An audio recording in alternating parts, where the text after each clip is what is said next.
From Embattled CEO of state-owned PRASA to Member of Parliament for the MK.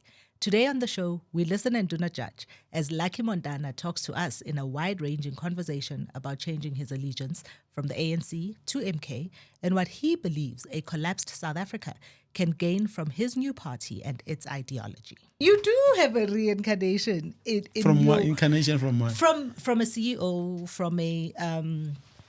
from a transport and logistics background to a member of parliament, from an ANC affiliated comrade over the years to now the MK. So this new life that you have, did you ever think that you would find yourself away from the broad church that's the ANC? No, not at all, or not in this lifetime. I think I was part of the ANC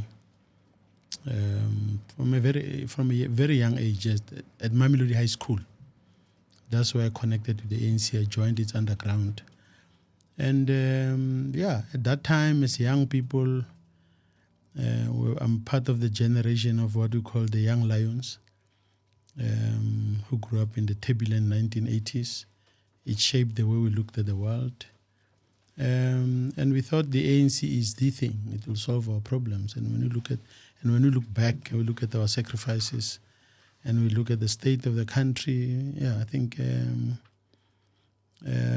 But look, when you come from a background as an activist, you know that history is full of examples where men and women committed to an organization come out and criticize. I mean, if you take, for example, in the Palestinian case, you had this professor, an academic, and was also an activist in the Palestinian National Council, a very strong support of the PLO.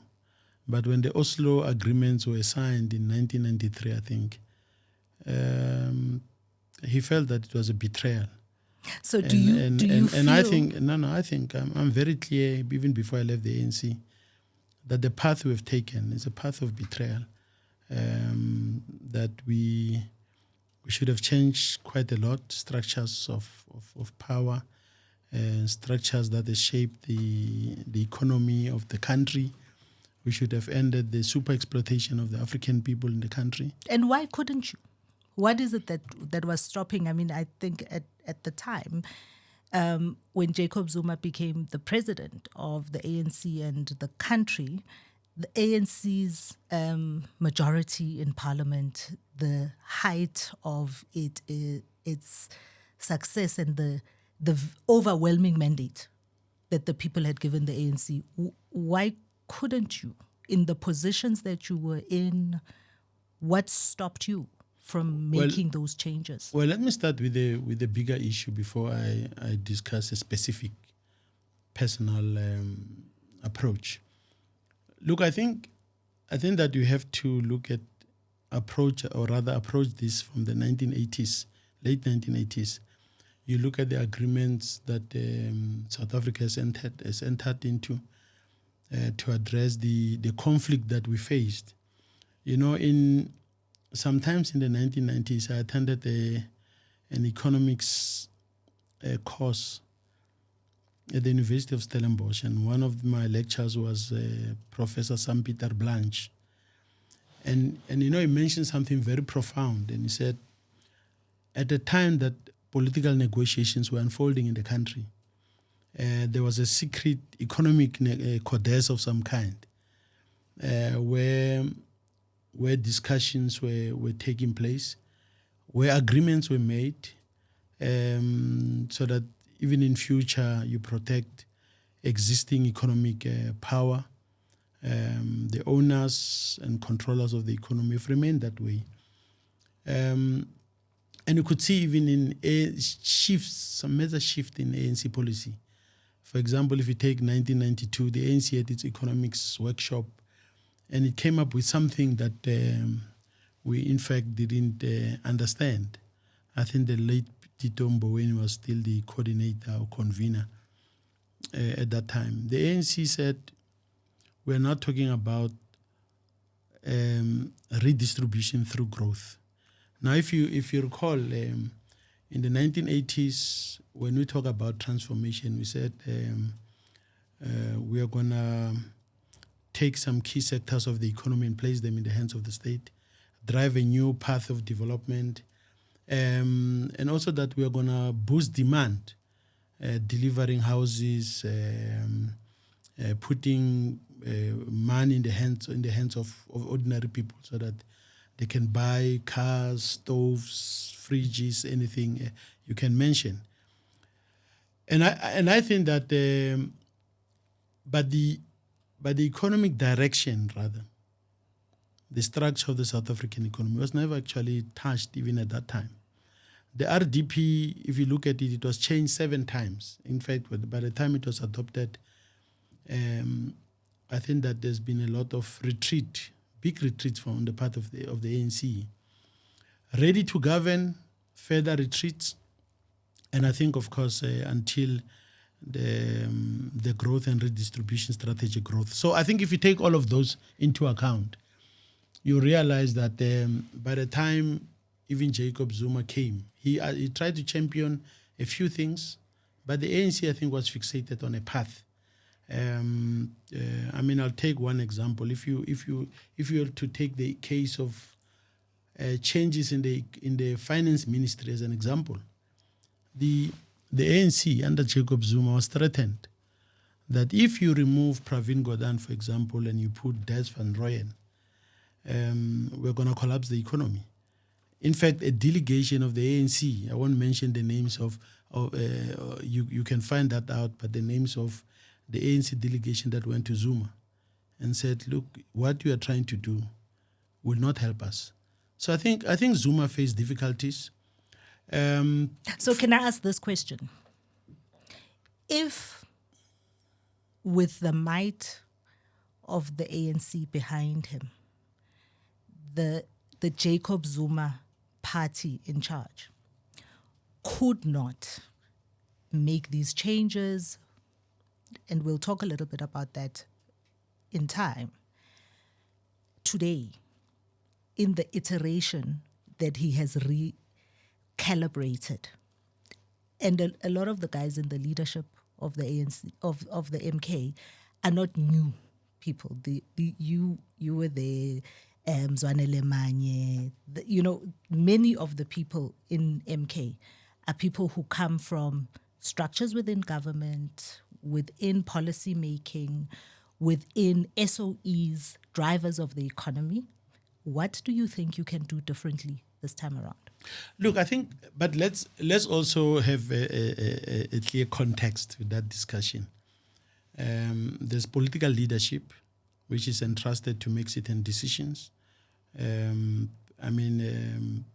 If I'm a CEO, for example, of a public entity, I could drive strategy.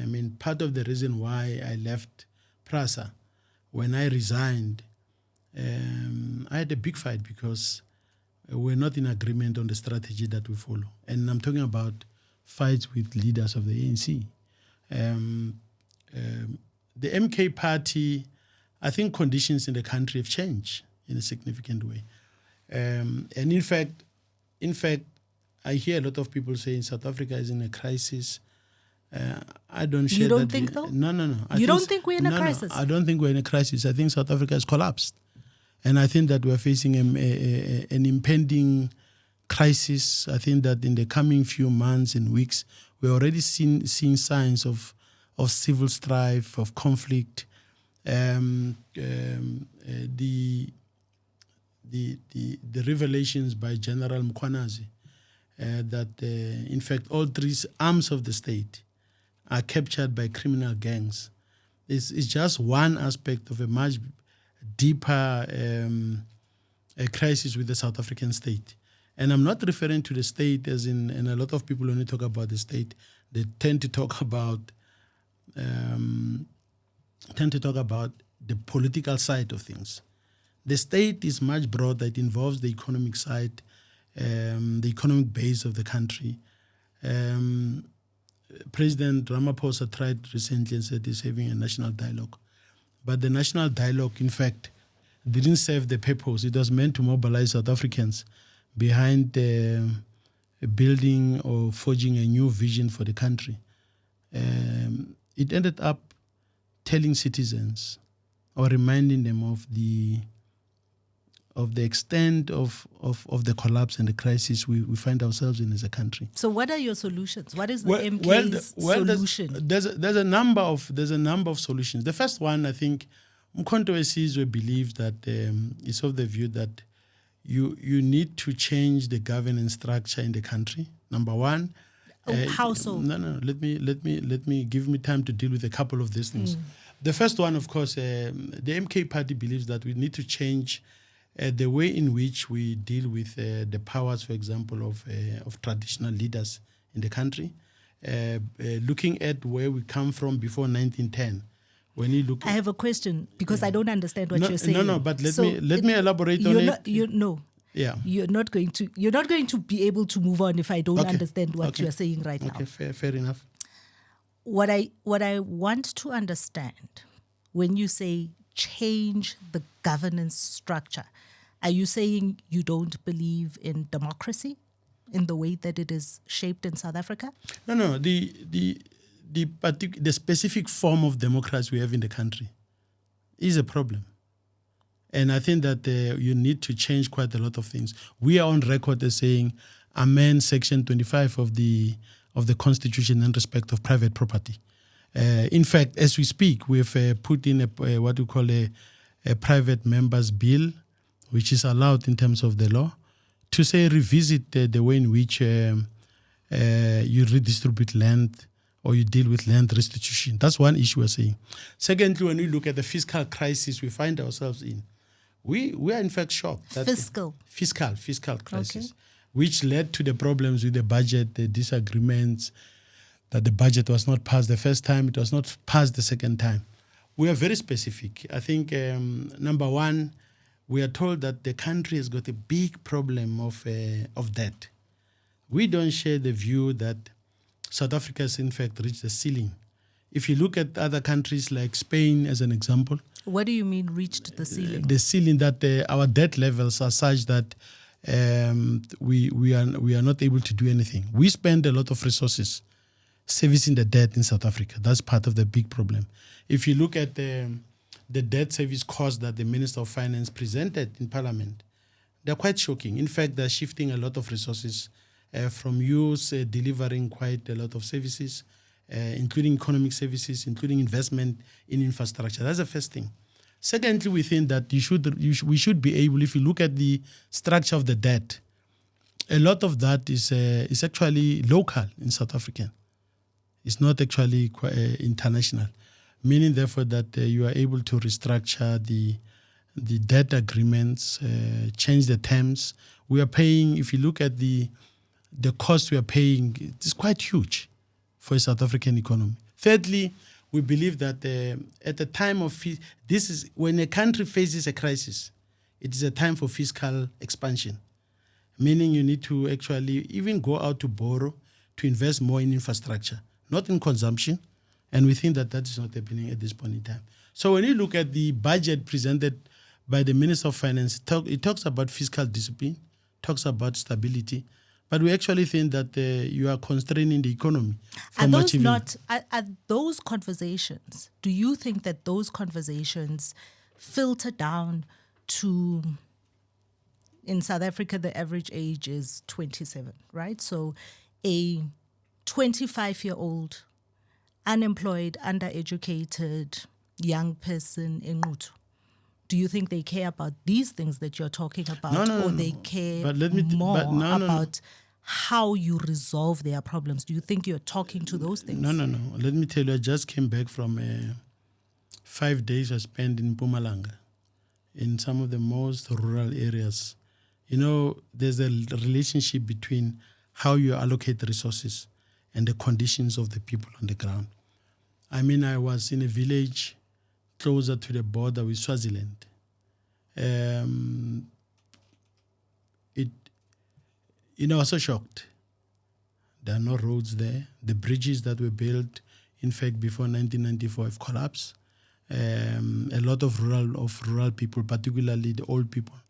They struggle to reach a clinic which is almost 30 kilometers, and it's not even accessible. You have to use two types of modes to get there. Number one, you have to transport ugogo ngemoto, and then once you've dropped here almost 15 kilometers, then they put you on a wheelbarrow. And so that's what I did last week. So there is a direct relationship. You know, we tend to take abantu as they don't understand these things. But they can see that the way in which we prioritize budgets, the way we do things, it doesn't change their lives. In fact, many of them told me that the past 15 years, things have changed and have become worse in the country. And so then, back to my question. All of the guys, you are a splinter from the ANC. No, we are not. You're not? No. Okay. You see, and this is one of the issues I always debate. Recently, I think it was Mweli Zimbeki, he said at one of the public statements he was making that the MK party is a splinter group that benefited from a protest vote. Indeed, there's quite a lot of people in the ANC, guys like us, in MK who came from the ANC. But there's a mass movement. People who have not actually been involved in politics. They are inspired by MK, the sort of demands that it is raising.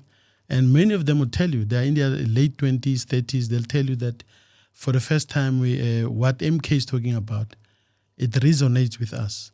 We not only do we want to see the country addressing the needs of people, but we want to build a different kind of society. Paint me a picture of this different kind of society that you want to build. Well, I'll come to that, but let me just make this other point. If you look at MK today, and I think that a lot of analysts do not actually analyze this party, they take shortcuts. I mean, I've heard people saying it will implode in the next few years. What is the base of Mkhonto weSizwe? Firstly, I think you could see that, of course, the Zuma factor is very important. It was important in the ANC. If you talk amongst, I know that the elites in our society, they frown upon... What do you mean, the Zuma factor? His popularity. Okay. Zuma, amongst ordinary people, still enjoys, particularly the downtrodden, he still enjoys massive support.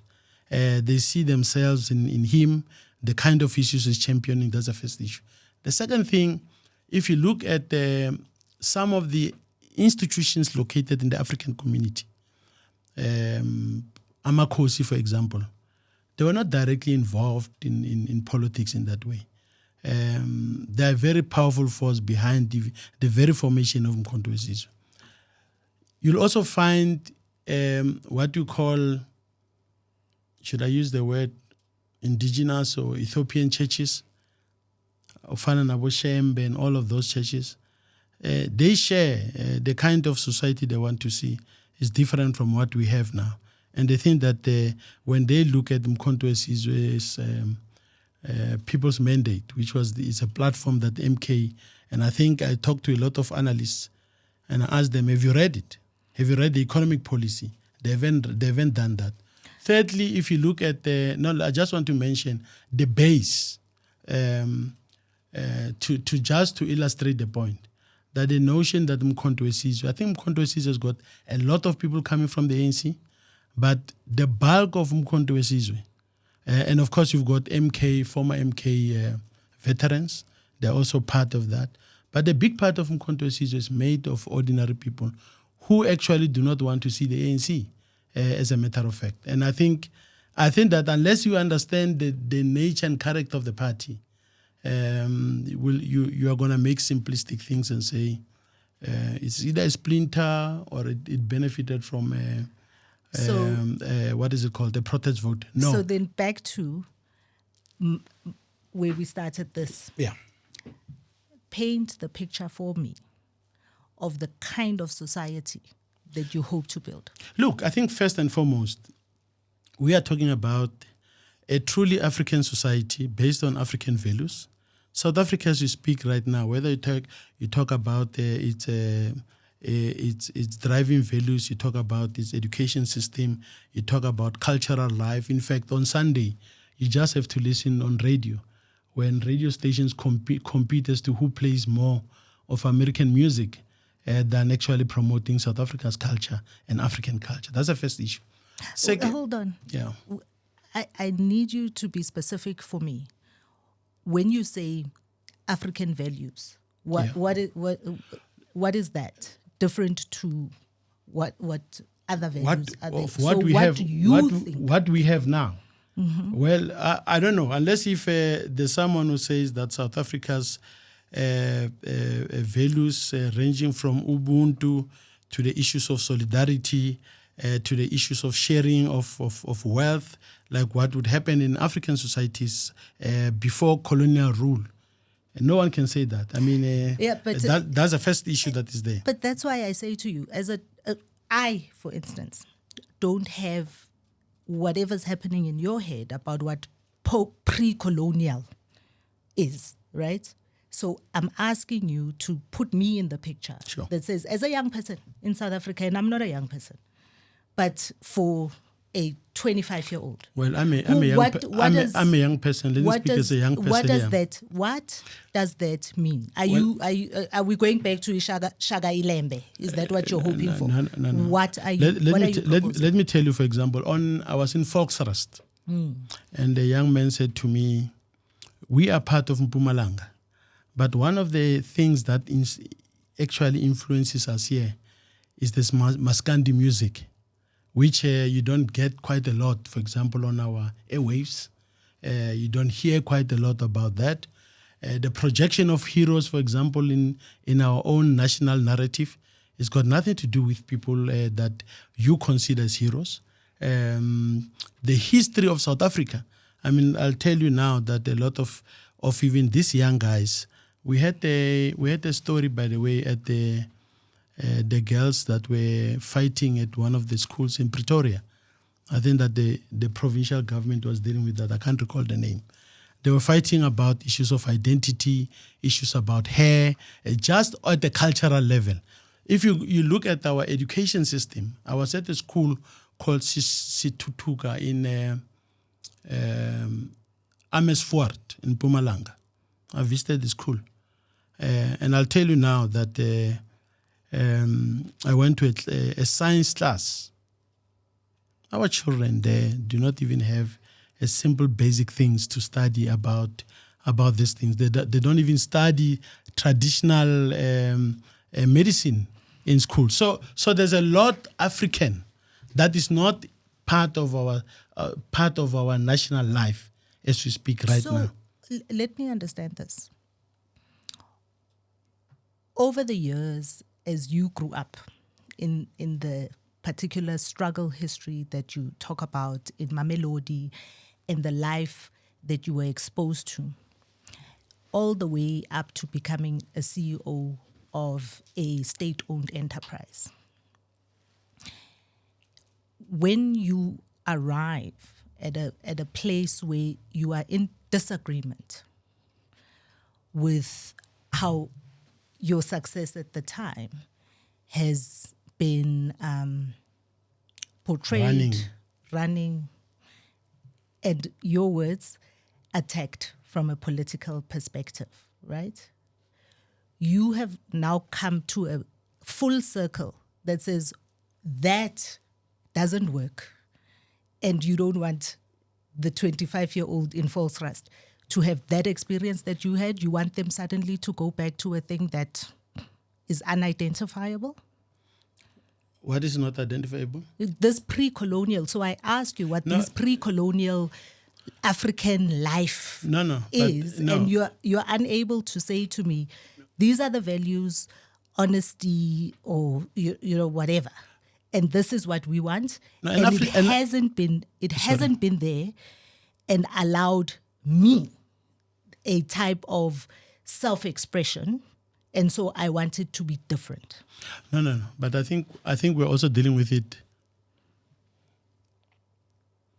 I think we're dealing with it in a superficial way. Okay. I'm saying that if you say we've got values of Ubuntu, we've got values of sharing, you've got the values about how we raise children, for example, in a collective way. You know that we grew up in communities, whether rural or urban. If I mess up, umuntu omdala ndlula lapho, angangishaya ngithi, and I will not even say it at my home.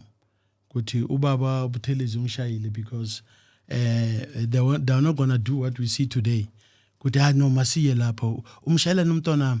In fact, ekhaya they repeat what he has done. Okay? So my view is that I don't think Mkhonto is saying you are going back to the past, but there's a set of African values, set of African systems, set of African knowledge systems that were used, which are not part of what you call democracy. The democratic settlement of 1993, in fact, didn't carry any of the fundamental issues that the African people were fighting for, ranging from land, ranging from the affirmation of their culture, affirmation of their own history. That has not happened. So if anyone, for example, in the airwaves will tell me, and in fact, last week I saw something very interesting, is that Mbuso Khoza, he was being interviewed in one of the podcasts. And in fact, it was perhaps the first time that I saw a podcast dedicated to looking at how Africans were doing things which are not supposed to be left behind. They need to be carried forward into the new age. I mean, let's deal with one example it dealt with was Lobola, as an example. How it was done and what we are doing today is quite different.